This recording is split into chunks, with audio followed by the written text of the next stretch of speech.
The dining room at Castleford smelled like garlic butter and expensive wine. Crystal glasses caught the light from the chandeliers and threw little rainbows across the white tablecloths. 40 people filled the long table, dressed in their best, clinking glasses for my sister Vivian and her fiancé Brent. I sat near the far end, quiet, in a dress I had owned for 3 years. I had pressed it carefully that morning. I thought it looked fine. But Vivian had a way of making everything I owned feel like a mistake. She stood up mid-dinner, tapping her glass, and the room fell silent.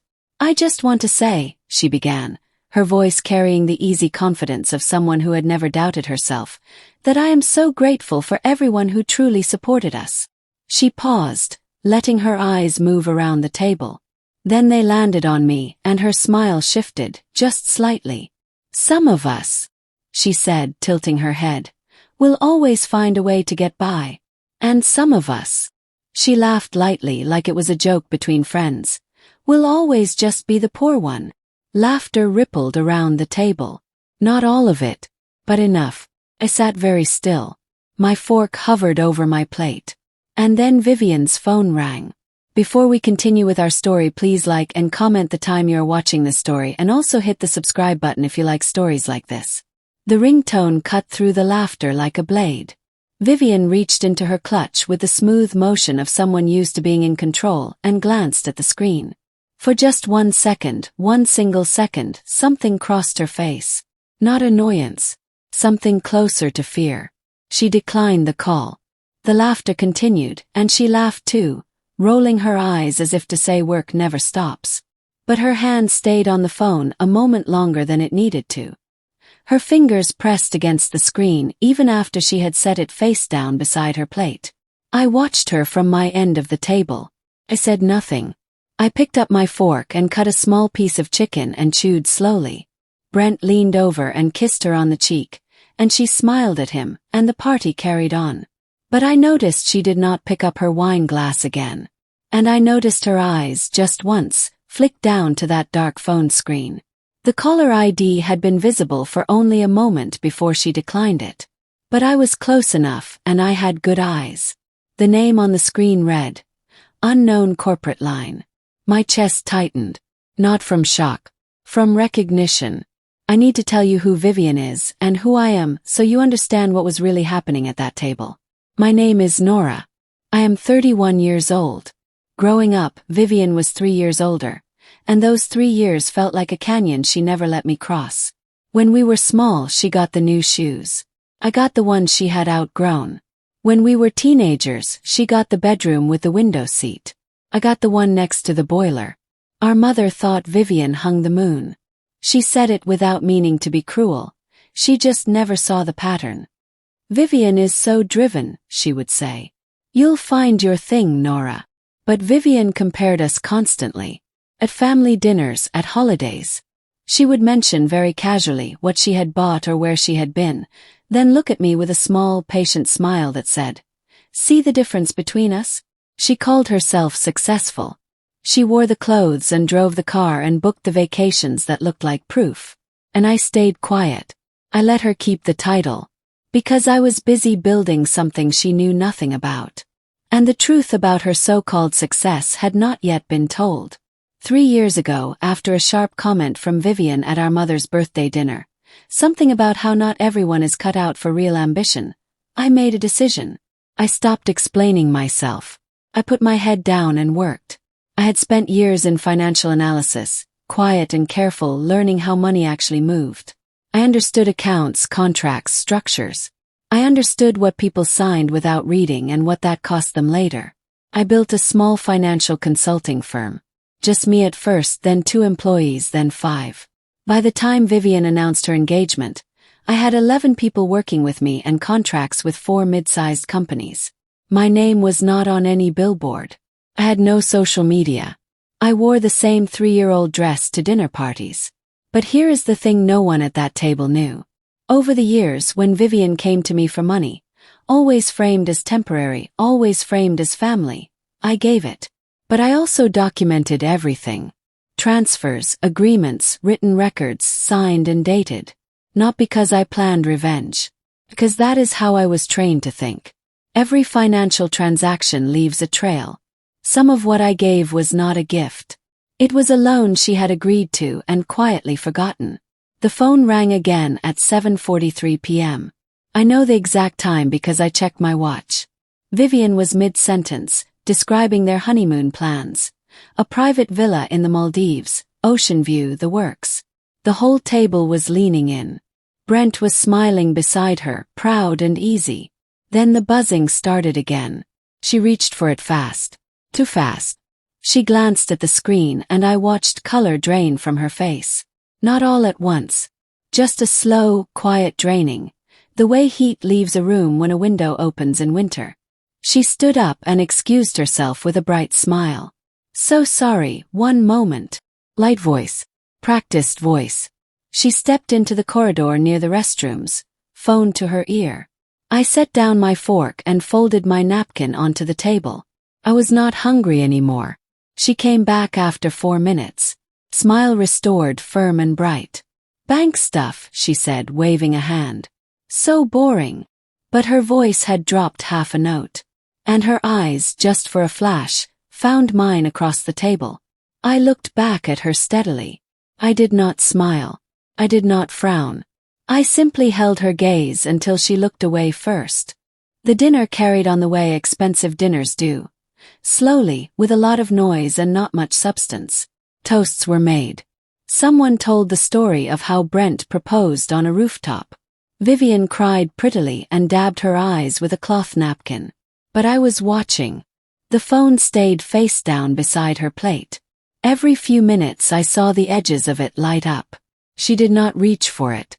She talked louder instead, laughed at things that were only slightly funny, leaned into Brent's shoulder. Brent glanced at the phone once. He asked her something quietly and she shook her head, covering his hand with hers. The table started to feel different. The way a room feels when rain is coming and the air has not said so yet. No one else seemed to notice. But I had spent years in rooms where numbers were wrong and people were pretending otherwise. I knew what that pretending looked like. The phone lit up again. Then again. Then it buzzed in one long sustained vibration, the kind that means several messages arriving at once. Vivian slid it quickly into her clutch. But the man seated beside her had already glanced at the screen. He looked away fast. But something had shifted in his face. Let me explain what I mean when I say everything ran through me, because that is the part people find hard to believe. When Vivian decided to build her lifestyle 3 years ago, the apartment, the car, the private club membership, the image, she did not have the credit history to do it alone. Her income was real but modest. The lifestyle she was building was not. So she came to me. First for a cosign on her apartment lease because her credit had a gap from an old unpaid card. Help. Then a deposit on a car she said she needed for client meetings. Covered it. Then a business credit line for a side venture. Backed it. Each time she said thank you. Each time she called it temporary. Each time I said sign here. I need a record. She signed because she trusted me. Or because she did not read carefully. I'm not sure it matters which. What matters is that on paper, my name ran through her financial life like thread in fabric. The apartment lease guarantee. The car note. The credit line. All of it. And I kept every document in a fireproof box under my bed. It was the restaurant manager who first broke the surface. He was a slim man in a dark jacket, and he moved through the dining room with the careful quiet of someone trained to solve problems without making scenes. I watched him approach Brent's side of the table rather than Vivian's, which told me he had assessed who would respond more calmly. He bent down and spoke close to Brent's ear. Brent's expression did not change at first. Then he pulled back slightly with a small frown. He asked something. The manager answered. Brent reached into his jacket and handed over a card. He waited. The manager returned 2 minutes later with an apologetic tilt of his head and spoke quietly again. Brent held the card and looked at it the way a person looks at something that has unexpectedly stopped working. His phone came out. He opened an app. His jaw tightened. He said nothing yet. But across the table, I watched the color of the evening shift from warm gold to something cooler and harder. Vivian had not noticed. She was still talking, still laughing, still performing the version of her life she needed everyone to believe in. When Brent touched her arm and whispered, Vivian's laugh cut off midway. She turned to him with her automatic smile. Then his expression registered, and the smile became something else. She looked at the phone in his hand. She looked at the manager hovering nearby. Then she looked at me. Not a long look, just a flash. But in that flash was something I had never seen from her before. Not anger, but suspicion searching for its target. She turned back to the manager and kept her voice smooth. This is clearly a bank error. Try again. She pulled out her own card with steady hands. I watched him take it. I watched him return to the terminal. I watched him come back. He apologized again. Vivian's jaw tightened. Her smile did not fall, but it became rigid, the way a mask does when the person underneath is very afraid. She said something about technology and laughed lightly. A few guests laughed with her. But the laugh was thinner now. And some of the table had stopped pretending not to notice. Vivian glanced at me again. This time she held it a beat longer. I met her eyes and said absolutely nothing. I stood up quietly. I picked up my bag from the back of my chair. I moved around the table, stopping to say a brief goodnight to two cousins who had always been kind to me. I hugged them both. I was calm. I was steady.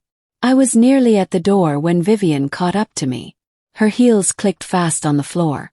Her voice dropped to something between a whisper and normal. You're leaving already. Early morning, I said. She looked at me for a long moment. Something was working behind her eyes.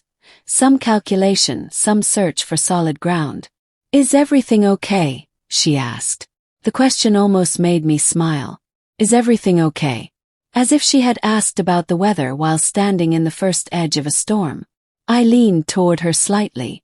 Not dramatically. Just close enough to be heard clearly. You should answer your phone, Vivian. Kept my voice very calm. Almost kind. I straightened up. I gave her a small, genuine smile. And then I walked through the heavy glass doors of Castlefords out into the cool night air.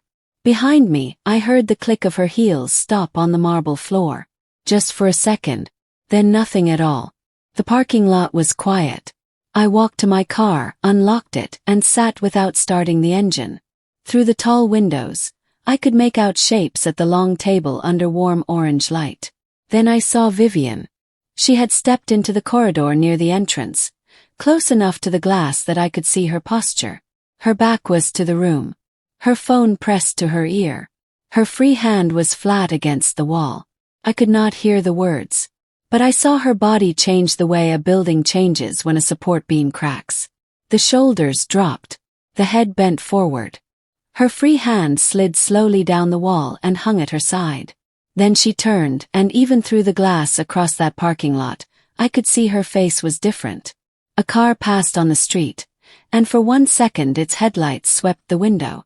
In that flash of light, I read one word on Vivian's lips. Default. I exhaled slowly. I looked down at my phone. I had been waiting for this moment for a long time. Not with excitement. Just the quiet certainty of someone who prepared carefully and waited for reality to arrive. My phone opened to an application I had built with my account manager 8 months earlier. A clean dashboard, color-coded, organized. It showed every account, every contract, every financial guarantee carrying my name or my firm's name as a backing authority. There were 6 lines attached to Vivian. The apartment lease guarantee. The car note cosign. Personal credit line backed by my firm. A venue deposit I had fronted for the engagement party. Brent believed it came from a family member on his side, and nobody had corrected that. A merchant account for Vivian's small online business. And a 2-year-old loan, signed and documented, on which she had made 4 payments and then stopped. All 6 lines. Active. All under my authority. I had not touched any of them since dinner began. I had simply come to eat and watch. But watching was over. I pressed my thumb to the screen and opened the authorization panel for the apartment guarantee. Type my code. I clicked the small gray button that said, Withdraw sponsorship. Confirmation box appeared. I pressed confirm. Then I opened the next line. One by one. Quietly. In a parking lot, while 40 people finished their wine inside. I do not know exactly when the dinner party noticed things were falling apart. I only know what was visible through the glass. The venue deposit had already failed to process earlier that week. I had withdrawn it quietly after an invoice arrived addressed to me rather than to Brent, as we had agreed. A boundary crossed without apology. They simply had not checked yet. Now the payment for tonight's dinner had failed. The credit line it ran through was connected to the same account I was closing. Through the window, I watched guests begin to move. A few stood, checking phones, pulling on jackets. One older couple near the end of the table put on their coats. Brent was standing now, not sitting. He was talking to the manager again, and his hands were doing the thing hands do when someone is holding a conversation steady while everything inside them is not. Then the glass doors opened. Vivian walked into the night. She looked both ways across the parking lot. Her eyes found my car. She started walking toward me with the direct, certain stride of someone who had made a decision. I did not move. I waited. She knocked on my window twice, sharp, fast. I rolled it down. Did you do this? She said. No greeting. Do what? Yes. Don't. Her voice was tight. The card, the deposit, all of it. Did you do this? I looked at her for a moment. The parking lot light buzzed faintly above us. I stopped funding a lie, I said. She stared at me. I watched the words land, and I watched her sort through them, and I watched the moment she understood. Not fully, not yet, but enough to know that the floor she had been standing on was not what she had believed it was. What does that mean? She said, quieter. It means the accounts you rely on, the guarantees, the backing, they run through me, Vivian. Name. My firm. My signatures. Kept my voice level. I did not hide that. You signed the documents. You just did not read them. She gripped the top of my window. You can't just pull that without warning me. I warned you, I said. 3 times over 2 years. You said it would be handled. She had nothing to say to that. It's all connected, I added gently. I think you're starting to see how. Here is what Vivian had built, and here is what it was built on. The apartment in Westfield Heights with the tall windows and the concierge desk. Lease backed by my guarantee. The white car in the building garage. Financed with my cosign because her credit score had never fully recovered.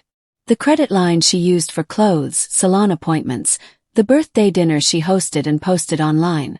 Authorized against my firm's account. The engagement venue deposit. $9,500, which I had fronted as a silent contribution. Brent believed it came from someone on his side. Vivian never corrected that assumption. The merchant account for her online shop, set up under my firm's tax ID because she had never completed her own business registration. And the loan, $14,000. 2 years ago. Signed paperwork. She had paid 4 months and then stopped. The lifestyle that looked like success. The image she spent years holding over me was a structure. My signatures were at the base. My money was in the walls. Without my name there was no structure. There was nothing. And that structure was gone now. Brent came out of the restaurant 12 minutes after Vivian. He walked across the parking lot and found her standing at my window. He looked between us. What's going on? He asked, keeping his voice steady. The effort was visible. He was a man who liked having answers, and right now he had none. Vivian started to speak, but I was steady and clear. Brent, some of the financial structures supporting your shared life run through accounts I control. That is not a rumor. I have the documentation. He looked at Vivian. What accounts? What does that mean? She opened her mouth. He looked back at me. She said her family helped with the venue deposit. She said the lease was in her name. The lease is in her name, I said. My guarantee is what made the landlord accept it. Without my guarantee, she did not qualify. A long silence fell. She owns the accounts, he said slowly, almost to himself. Just the particular tone of a man absorbing information that is reshaping things he thought he understood. Vivian said his name softly. He stepped back from my car. Just one step. But the distance it created felt much larger than a single step. Vivian turned to me then, and the performance dropped. Not completely. People like Vivian rarely let everything go at once. But the edges fell away, and what came through was raw. Her eyes were bright with the beginning of tears. "Nora," she said, "please. You are ruining my life." I felt something when she said it. I want to be honest about that. I felt the old familiar pull of family, of wanting things to have been different, of wishing she had been different. But I also knew what she was doing because I had watched her do it our whole lives. When backed into a corner, Vivian did not take responsibility. She softened her voice. She made herself the victim of whatever was happening to her, regardless of how it started. "No," I said quietly. She blinked. "I am not ruining your life," I said. "I stopped saving it. Those are two very different things." She stared at me. Her chin trembled, and I honestly could not tell how much of it was real. "You don't understand what this does to me," she said. "I understand exactly what it does," I replied. "I understood before I did it." I reached into the back seat and picked up a folder. Dark blue with numbered tabs along the side. I had assembled it over several months, adding to it slowly, without urgency. It was simply a record of what was real. I opened it to the first tab. "This is the lease guarantee. Your signature is on page 3. Second tab. The car note cosign. Signed March 14th, 2 years ago. Third tab. The credit line authorization.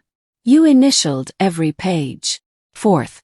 The venue deposit wire transfer, showing the originating account. Fifth.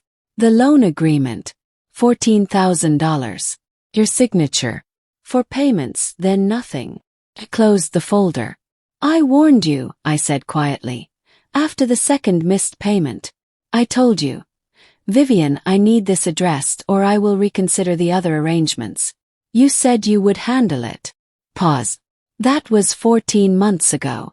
She looked at the folder. Then at me. "Every warning," I said. "Documented." Brent had been standing 6 feet away, quiet. He reached over slowly and took the folder from my hands. He opened it himself and began reading in the parking lot light. His expression did not change. But his stillness said everything. The restaurant manager appeared at the entrance. When he found our group, he walked over with the quiet professionalism of someone trained to deliver difficult news without making it worse. "I apologize," he said. "But we need to resolve this evening's payment. If it isn't settled in 20 minutes, I'll need to ask remaining guests to pay individually." Vivian said nothing. Brent was still reading. He did not look up.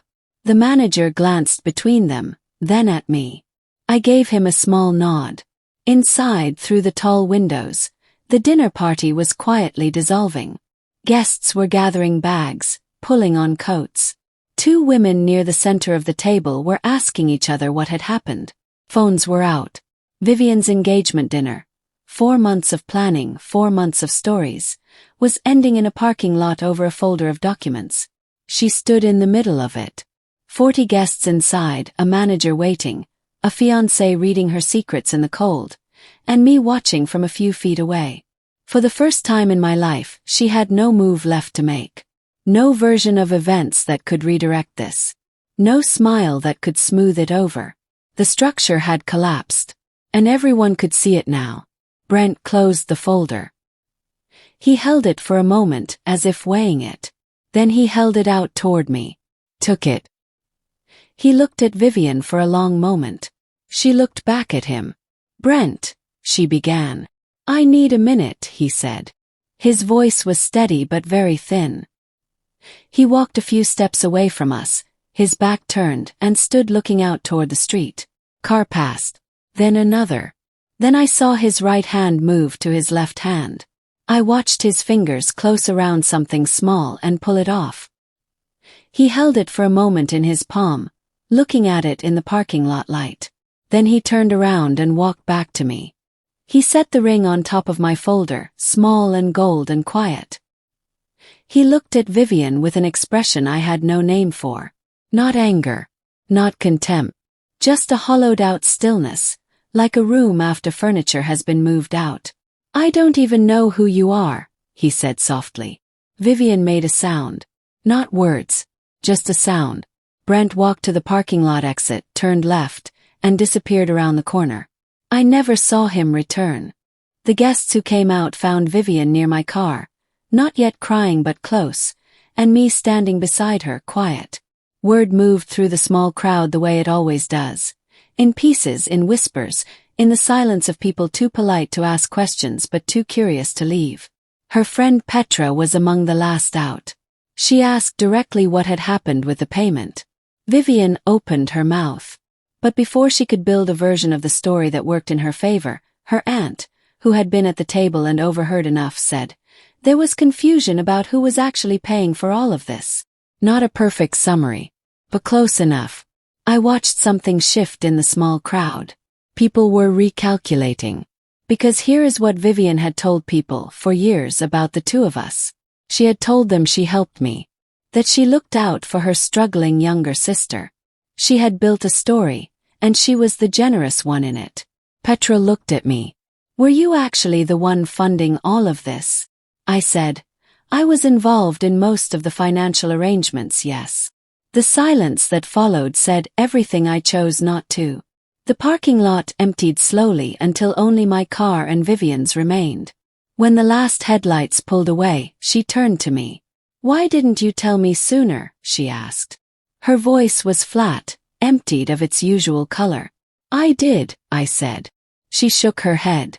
"Not about how much of it was you. Why didn't you make me understand what I was actually standing on?" I thought about every birthday dinner, every holiday, every moment she had smiled at me with that patient, pitying look and said some version of the same thing. "You'll get there, Nora."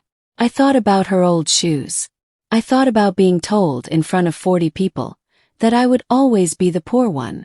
"I tried to show you who I was," I said. "Many times. In smaller ways. But you had already decided who I was. And you preferred it." Pause. "Every time I showed you something different, you found a way not to see it." She was very quiet. "You preferred," I continued gently, "the version where you were ahead of me." The night was silent around us. Somewhere on the main road, a light changed and a car moved on. I picked up my bag from the back seat. I put the folder carefully inside. I picked up the ring from where it sat on top and held it out toward Vivian. She took it and closed her hand around it. "What are you going to do now?" she asked. "Go home," I said. "Sleep. Work in the morning." She looked at me with something I had never seen from her before. Not superiority. Not anger. Just a lost look, like someone who has taken a wrong turn and does not recognize the road. "Are you done with me?" she asked. Just like that. I thought about it honestly. "I'm done carrying things you never acknowledged," I said. "That's different from being done with you." She nodded slowly. Got into my car. I started the engine. She was still standing in the same spot when I pulled out. Hand closed around the ring, watching me go. I drove the first 3 blocks in silence. No music. Just the engine and the road. Then my phone buzzed. I checked it at a red light. A message from a company I had been in talks with for 4 months. They were ready to sign. The largest contract my firm had ever closed. The light turned green. I drove on. 3 weeks passed. The things I expected to happen, happened. The engagement was formally cancelled. Brent moved out of the apartment they had shared, the one I had backed, and Vivian's landlord sent a notice within 10 days citing the change in guarantee status. She had 30 days to find a replacement or vacate. She did not find one. The car was repossessed. The credit line closed. The merchant account froze pending registration under her own tax information, which she had never completed. Her engagement dinner photos, the beautiful shots of chandeliers and champagne and the long white table, were already widely shared. Now the comments shifted. People who knew people began asking questions. The image cracked the way all images do when the thing holding them up is removed. My firm signed the big contract. Then another. I hired 2 more people and moved into a larger office with clean windows and good light. I did not post about any of it. My mother called twice. I answered both times. I told her the truth plainly and let her sit with it. And then, on a quiet Tuesday evening, a message arrived from Vivian. She did not call. She sent a message at 9:17 in the evening. I was at my kitchen table with a cup of tea and a contract for a new client. I read it twice. I never thought you'd leave me behind. I set the phone down. I looked at the wall where I had hung a single framed photo, just the 2 of us as children, both squinting in bright sun, happy. We looked like sisters. I thought about all the dinners I had shown up to, all the comments I had absorbed, all the money put into structures that kept her life standing while she told everyone she stood alone. None of it had ever made her see me differently. Picked up my phone. Type. I deleted it and started over. I sent 4 sentences. I didn't leave you behind, Vivian. I stopped carrying you. There's a difference. When you're ready to walk beside me instead of ahead of me, I'll be here. Put the phone face down. Picked up my tea. Outside, the city moved on, bright and indifferent, full of people building lives no one else could see. I sat in my own quiet, in the life I had built without anyone watching, and felt exactly like myself.